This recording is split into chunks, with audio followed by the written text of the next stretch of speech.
Hey, everyone. Welcome to the Straight Up Texas podcast, the official podcast of the Texas Rangers, a celebration of the Texas spirit in the Texas Rangers team and everywhere around us. This podcast presented by our friends at Whataburger. Got a sweet Whataburger hat that I like wearing around from time to time. I'm Jared Sandler, joined as always by the great JB Sauceda, founder of Texas Humor. Later, we're going to be joined by a special DFW celebrity, Madison Kocian, gold medalist back in the Rio Olympics in gymnastics, went out to UCLA. She continues to represent DFW and the state of Texas in such a tremendous way, and really looking forward to you all getting a chance to hear our conversation with Madison. Yeah, so this is the Straight Up Texas podcast, and we are the official podcast of the Texas Rangers, but we're more importantly the podcast of Texas. We want to dive into all the great things about the Texas Rangers and the thing that that team, our team, has in common with our great state. And so to kick it off today and talk a little bit of Rangers, Rangers came off of a couple of good series, one that was okay against the Astros, but pretty good one. Almost looked like it was going to be a sweep against the Rockies, but I think you wanted to chat a little bit about some outstanding pitching that's been coming from some of the debut players. I know Glenn Otto had a pretty good opening game against Houston. What are you thinking, Jared? Yeah, so we're talking here. It's September 2nd, so this is the off day. This is Thursday. It's 10:51, so I haven't had lunch yet, but I am going to go to Whataburger and have some lunch, get that Pico de Gallo burger. I'll tell you about in a little bit. But so far, at the time we're having this conversation, Glenn Otto and AJ Alexy have each made their major league debuts and pitched once, and they both went 5 shutout innings. And it's just really exciting. I think we've talked before on this podcast about the young talent in the Rangers organization, guys who are at the major league level and guys who are coming up through the minor league system. And we're starting to see these guys matriculate through the system and have success as they get to higher and higher levels, obviously, with that top level being Major League Baseball. And Glenn Otto looked nasty against the Astros. That's a really, really good lineup with a tremendous slider. He had 7 strikeouts in his 5 innings. I think all 7 came on the slider, got a lot of his outs on that pitch.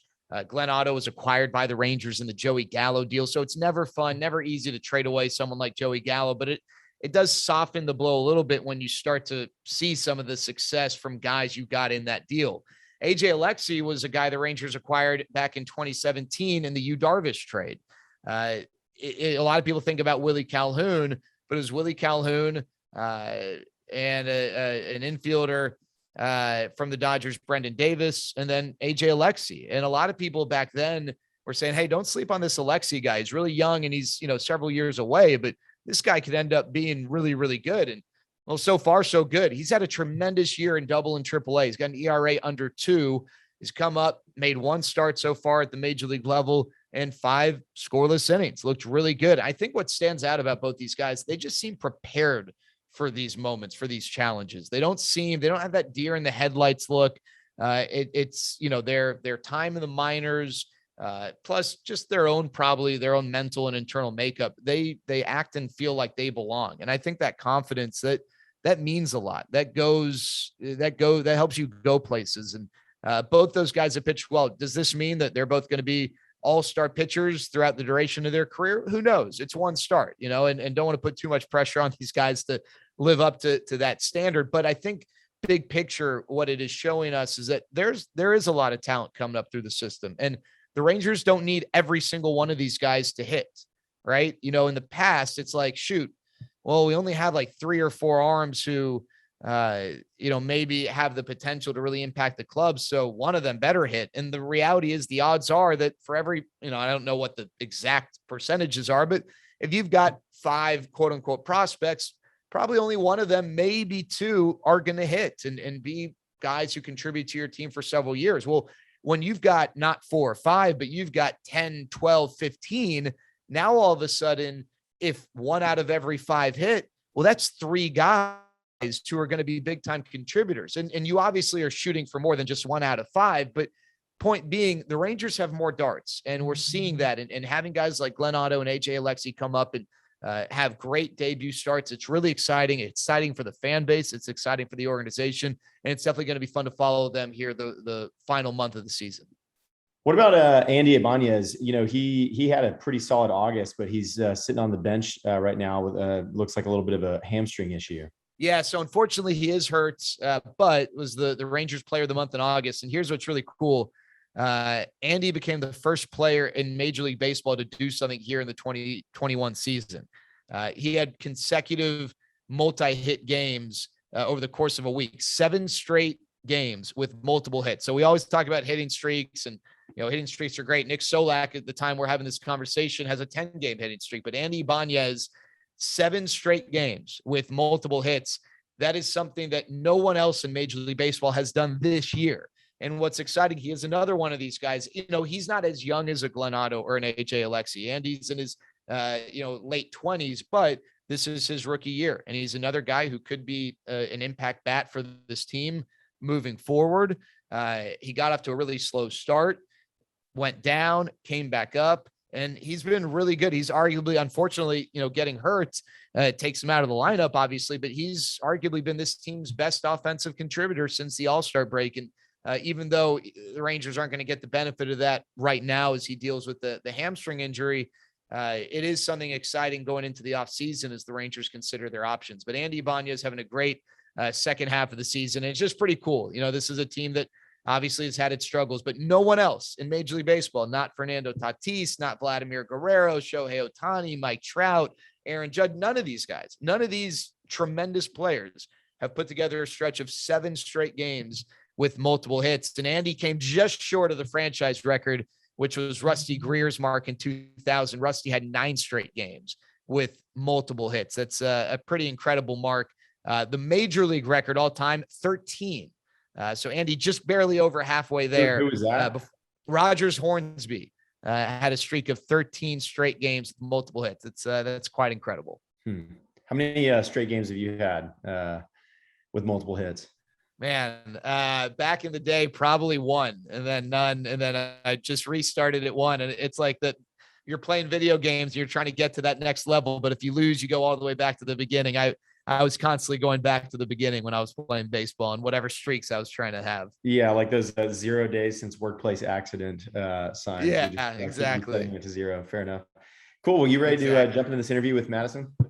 Yeah, let's do it. Hey, so Straight Up Texas podcast presented by Whataburger. It's a great hat. I wore it the other day. I can put it on right now because, as I said earlier, it's a little flat. I got the flat bill Whataburger hat. So it's 10:57 now.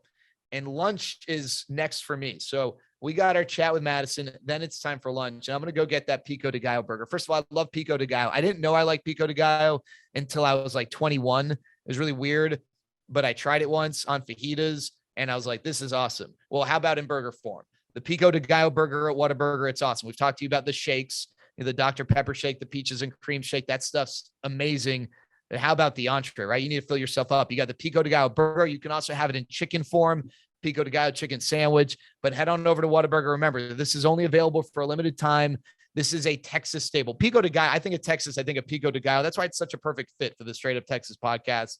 Whataburger, of course, representing the state of Texas. But I'm going to go get that Pico de Gallo burger. I'm going to get that awesome side of fries and maybe a milkshake as well. But head on over to Whataburger, get that Pico de Gallo shake. And I'm going to do that after our great chat with Madison Kocian. I'm really excited about it. I hope you really enjoy this. Madison, such an amazing young woman who is doing tremendous things, more than just winning an Olympic gold medal. We're going to talk to her about that and more. But here we go. Our conversation on the Straight Up Texas podcast with Olympic gold medalist Madison Kocian. All right, Madison, really excited to chat with you. The first thing that we always like to ask people, this is, of course, the Straight Up Texas podcast presented by our friends at Whataburger. What does Straight Up Texas mean to you? It can be a word, it can be a sentiment, it can be a whole essay. But when you hear the phrase Straight Up Texas, what comes to mind? I would say community. Okay, and what about community? Why is that the word that pops to the front of your head? So I was born and raised in Dallas, and I feel like just going through my gymnastics career and then coming back recently after college, I feel like I've been welcomed into the community, whether it's gymnastics, it's sports, stuff through my faith. I just feel like everyone's always been very welcoming and very like family-like. All right. I know, speaking of community, a big part of what you're trying to do is give back to the community. This is Childhood Cancer Awareness Month. I know that you're a big advocate for pediatric cancer. What are some of the things that you're doing, and what are some of the things people need to know that maybe can join in on the effort to raise awareness and raise money and combat cancer in general, but pediatric cancer specifically? Yeah, I feel like September is obviously very important to me, being Childhood Cancer Awareness Month. I've done a few products that are giving back to the Jesse Reese Foundation, which is a foundation encouraging kids fighting cancer and their families. And so I'll go into their factory and stuff these joy jars, which are basically just filled to the brim with toys. And then I'll take those and deliver them at hospitals and just kind of be able to like hang out and play with the kids that are allowing visitors. And then also for like their siblings or their family, because it's obviously really tough on them too, just living in the hospital. So those are like a couple things I do. And then I just try to give back in any way that I can. I feel like for me, even on my toughest days in the gym, like these kids are going through way worse and fighting for their lives. So I think that's something for me that really helped me keep going and just keep going after my dreams. What's your connection to, that particular charity? Is there a, family or personal experience? So recently there actually was, but when I first started working with them, I love working with kids, whether it's in the gym or just playing with kids. So I think just after doing my first hospital visit, I wanted to become more involved, and just like being able to like see the smiles on their faces, just like someone older than them is like playing with them and like cares about them. But recently, about 2 years ago, one of my best friends in college, her little brother was diagnosed with leukemia, and he passed away a little bit less than a year ago from leukemia. So I just wanted to keep supporting her and keep giving back to that community and try to increase funding. And I have been able to have this incredible life. And like these kids sometimes will like never even get to experience like playing sports or just like stuff like that. So I just try to put things into perspective and just think about how amazing like my life is even on like the hardest days, because some of these kids just like won't get to experience a normal childhood. All right, Madison, you obviously grew up here. You trained at World Olympic Gymnastics Academy. I used to drive by it all the time and see it as WOGA. I don't know if that's what people actually call it. But that was the Lukens gym. And I know yourself and Nastia and Carly Patterson and so many other tremendous gymnasts, maybe who we didn't quite get to know on the Olympic stage, have come through there. I'm just curious, I know people think of Texas, they think of like football and stuff, but I guess gymnastics is there's a pretty strong pipeline in Texas, specifically in DFW. What was that like representing that gym, representing the DFW community as you continue to progress throughout your career and perform on bigger and bigger stages? Yeah, actually, Texas is a pretty big gymnastics state. I feel like a lot of girls either going to college, go to the Olympics. I mean, even just in 2016, Simone and I were both from Texas. So there is a lot of talent that comes out of Texas. But yeah, of course, like a lot of people remember it as like a big like football state, baseball state. But I think for me, like it was really cool to finally realize like how many people were supporting me and behind me. And like growing up, like I might have not realized it as much as like beyond my family and friends. But like once I got over there, like it was crazy coming back to all these people that were like reaching out to me. And just knowing like there are so many people watching and so many people that just really were thankful of us representing USA so well. And Did you feel that specifically with Texas? Like obviously I think every state probably has state pride. I don't know if any state has as much pride as Texas does, but to be like Texas's own and DFW's own, was there an additional level of pride in knowing that you were representing, communities smaller than the United States, but powerful like DFW and like Texas? Yeah, it's funny because I do agree with like people that are from Texas, I feel like are really just like love Texas and have a lot of pride in Texas and where they come from. So yeah, for me, I feel like a lot of people from Texas, just all around, not just in the Dallas area, but we're just really supportive and just really cheering on us super hard when we were over there. And it was really nice. And I really appreciated all the support that I got from back home. Even just like certain things on media or certain texts that were like, I'm from Texas, like I live like 2 blocks from you, something like that. Like it's funny to know like how much a community it really is here. All right. So I spoke with Nastya during the pandemic and I asked her about this whole idea that you as a gymnast spend all this time training and preparing and competing. But as you mentioned earlier, the Olympics, that's the pinnacle. And it's, one routine or one event, and all of that work, all of the hours and hours and hours and the sacrifices all kind of, I think in the perception of some people, all boil down to that performance. It happens every 4 years, and not to minimize all the other competitions and what you did at UCLA and all the other performances, but the Olympics is the grand stage. How did you deal with the pressure and the expectation that you could have 700 consecutive tremendous days of practices and competitions and what have you, but it came down to this one performance, this one event, this one routine, whatever it might be. And obviously you all had tremendous success and passed with flying colors, but leading up to that, what was it like mentally preparing yourself for those specific moments? Yeah, you're exactly right. I don't really realize how much pressure it was until like I start talking about it. But it's more so like it is a team sport, like we won team gold, but it's a very individual sport. You don't have like, I guess like in baseball, like you have multiple at bats, but like in gymnastics, like you literally have one routine. So if you make a mistake or something like that, like it really affects the team because you don't get another chance to like go up on bars or something and redo it.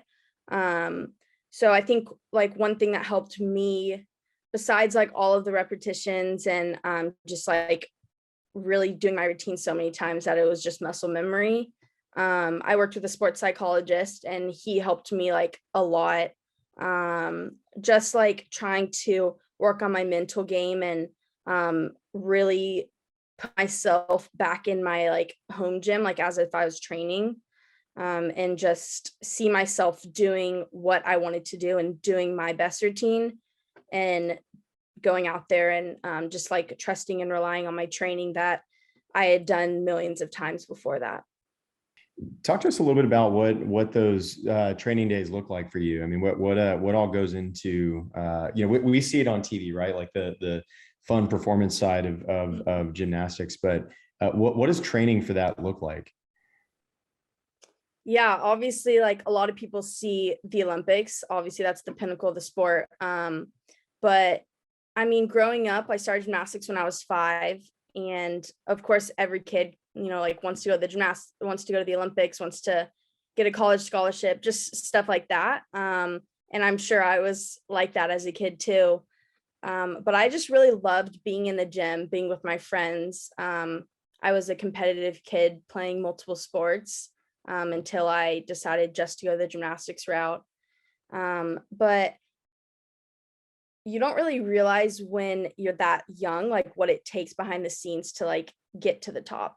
Only 5 people made the team in 2016. And there were a lot of days where it was like really hard to keep pushing, especially through injuries. I had 5 surgeries, I think it was, and multiple just random injuries, but I trained 35-ish hours a week. Basically, I saw my coaches more than my family and my parents. So it was really like it became a second home to me. And at that point, you really do have to love the sport because there's no reason to spending that much time of your life if you're like miserable in there. So I don't know. For me, like it was tough, but there was something that kept going, that kept me wanting to accomplish more and do more and see how much I could accomplish and how much I could push myself to my limits. Madison, I'm curious. So for a big part of your life, I know you talked about, family, the balance and trying to keep things normal, but you were Madison Kocian, the gymnast, the Olympic gymnast, and you went to Spring Creek, which if I recall, that's kind of like half school, half training.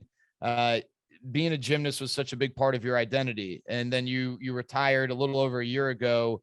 How awesome has it been for you to just be Madison, the girl in her 20s, trying to take whatever the next steps in life are. And I know you want to get into the medical world. Like, how much fun have you had now getting a chance to not necessarily put gymnastics, in the rear view mirror totally, but just being Madison, the person, not Madison, the gymnast, and finding that identity? Yeah, it's been, I guess I would describe it as a roller coaster. I finished my career right when COVID hit.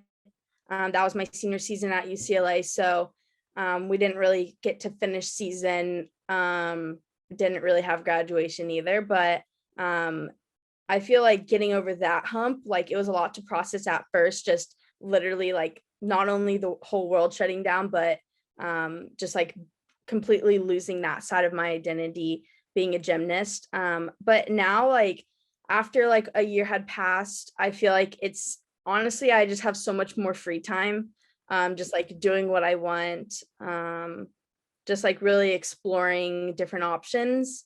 And then I've been, preparing for applying to PA school and hopefully starting that new career and new path for me. So I'm excited about what's to come. It's been like kind of a weird transition year, but it's exciting and I'm excited for the future.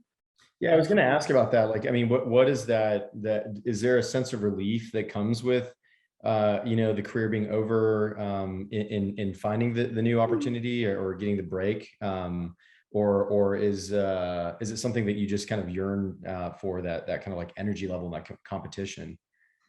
I think a little bit of both. At first, when I finished, I was like, oh my gosh, I'm gonna have so much time. I'm like excited, like not to have to like kill my body in the gym. But then I was like, I've always had a schedule my whole life. Like I always had to be somewhere like at 8 a.m. So that was kind of weird that I like had so much free time. I was like almost didn't know what to do with it. So I kind of am like, it's kind of weird to like say, but I like almost like want a job already because I want to get back on a schedule. But I think it's just because I think I need this time down. But I'm just like so used to having a schedule. So it's like, it's just weird for me. Circling back to the Olympics, you mentioned Simone Biles, Houston. So she, like yourself, represents the state of Texas and does so tremendously. I know another really cool part of the Olympic experience, though, is you're mixing with all of the athletes from, all over. I'm curious, who were some of the athletes and were there any other, like across different sports who you got a chance to get to know, or maybe people you grew up watching, or, I don't know. Who were some of the athletes, whether you have a relationship with them to this day or not, that you got to meet? You're like, wow, like that's pretty sweet. I got to meet this person. I remember meeting Usain Bolt in the Village, which was really cool. Like he was huge. He was so tall, especially compared to us as gymnasts. But I want to say even just like meeting Michael Phelps and a lot of like the USA athletes, because that was like the first time like that we mixed with like Team USA, like sports wise, because like World Championships was always like just gymnastics. So I feel like meeting like a lot of the swimmers. It was cool meeting Katie Ledecky because she was in college like around the same time I was. So we would like obviously compete against Stanford and go up there. And trying to think who else. I guess athlete wise, I haven't met Alex. Well, actually I have met Alex Morgan, like briefly, but she's always been someone that I kind of like looked up to. Trying to think. What is it about the Olympics that like people don't understand the experience of going, any of that, right? Like there are all these stories about like the Olympic Village and just like the parties or whatever it is that happens there. But like what was that experience like for you to go? I mean, that has to be just such a big kind of coming of age or made it moment, to having your career. Yeah, I think one of the coolest experiences was just literally walking around the village, seeing the other countries, like how many people were there, going to the dining halls and like coming across different athletes. And then like the pin trading was a big thing. So I have like a huge board of like, we would try to get pins from like each country, and we actually like collected a lot, but that was like our like fun thing outside of the gym, because we still trained twice a day, and like slept in between practices. So we didn't get to see like any other sporting events or stuff like that, because gymnastics like stretches a long time during the actual Olympics. But we did get to do closing ceremonies, which was awesome. And just being able to walk behind the flag and experience that. So I mean, I do have to know, like, which country is the group of, or maybe better, more specifically, which sport is the party animal sport? Is there like, are the swimmers really crazy? Like, is it the archery guys? I mean, like, who's known as the folks who may be staying out a little bit too far past curfew? Honestly, that's a good question. I have no idea. I don't know. Like the Team USA was all like in the same high rise. So we would cross paths between people, but I mean, as gymnasts, like we were pretty much like on our schedule, and it didn't have that much time to venture out. But I don't know, it's probably a silent assassin, like maybe like the like speed walkers or like something like someone that's just there, like just like for a little bit and then just has like a lot of time on their hands. All right, Madison, I know you are a big Texas Rangers fan. I know you've been out to Globe Life Field. I guess let's start with this. What are some of your early Texas Rangers memories, or why, other than it being the local team, why are you such a big Rangers fan? What is it about the Rangers? What is it about baseball? When I first, like, I feel like my first games was probably when I was like 4 or 5. My aunt, like literally, I have a picture, and my aunt used to like literally make us like Rangers outfits, and when I was like really young, and I would like match with my cousin. And so those are like some of my like early memories where I probably don't remember much of like baseball itself, but I just remember like having fun and like being outside. And since I lived inside in the gym, I loved being outside. But I don't know what it is, but my brother played baseball just growing up, and I would always go to his games. And then it was just something that I would like watch. I would literally watch like the Rangers like every night with my dad, because he's been a big fan since I was born. Like he was at the game when my mom was going into labor. So I think maybe that's where it started. I don't know, but it was something that was like different from gymnastics, but I still like love sports. And so I was able to like take my mind off of gym when I came home. But I would literally just watch it with him at nights and just like chill out watching games. So Did you have a favorite player, either past or present? Belche was my favorite. Yeah, that's a great answer. He's Jay's favorite too. All right, Madison, you and I both grew up in Rangers games at what was known at the time the ballpark in Arlington, Globe Life Park. Last year, moved into Globe Life Field. This is the first year with fans. I know you've got a chance to go out. What are your impressions of the new home of the Texas Rangers? I mean, one, just the roof, like that. I feel like that's a game changer, especially like, I mean, it is cool, like to be outside. Like that is one thing I could kind of miss, but the like hot, like summer days, It used to be so hot in that stadium. Like so hot. Like it would be like, you would be dreading it if you were just sitting in the sun all day. So, I mean, just the roof like itself is like, I know it's probably like a huge relief for a lot of the players. But I don't know, there's so many, just like even down to the details. I was like, man, this place is crazy. If you just like look at all of the like small detail, like decorations, everything that was just kind of like the thought behind it. And yeah, I don't know, there's so many things that I feel like I find something new every single time I go. Madison, I guess last thing, the Rangers hopefully will get that first elusive World Series here in the very near future. If you had to like drum up a perfect scenario, you're at the game, who are you with? Who are the people outside of family? So I know family is a big part. You mentioned your cousin and your aunt dressing you up, but outside of family, you can enjoy that very first Rangers World Series with 3 people. Who would those 3 people be? That's a tough one, because I have like 3 of my best friends. We lived together the past like 3 years. But I don't know. I would say probably my roommate that I've lived the longest with and her boyfriend. He loves sports too. Outside of family, I don't know. It'd probably be like a combination of my best friends and one of my best friends, her boyfriend too. Okay, that works. Well, this has been the Straight Up Texas podcast presented by Whataburger. Madison, it's awesome having you on. Someone who not only represents DFW in Texas so well, but represents the United States of America. That's super cool. I mean, I can't even imagine. I'm sure there are random days you just think about how awesome it was to represent the entire country. I mean, it's absolutely unbelievable. But it's been really cool watching your career from afar and now getting the chance to chat with you, and best of luck as you begin the next chapter of your life. And I know so many people are looking forward to seeing what's next for you, but we really appreciate you joining us. Thank you so much. Let's go, Rangers!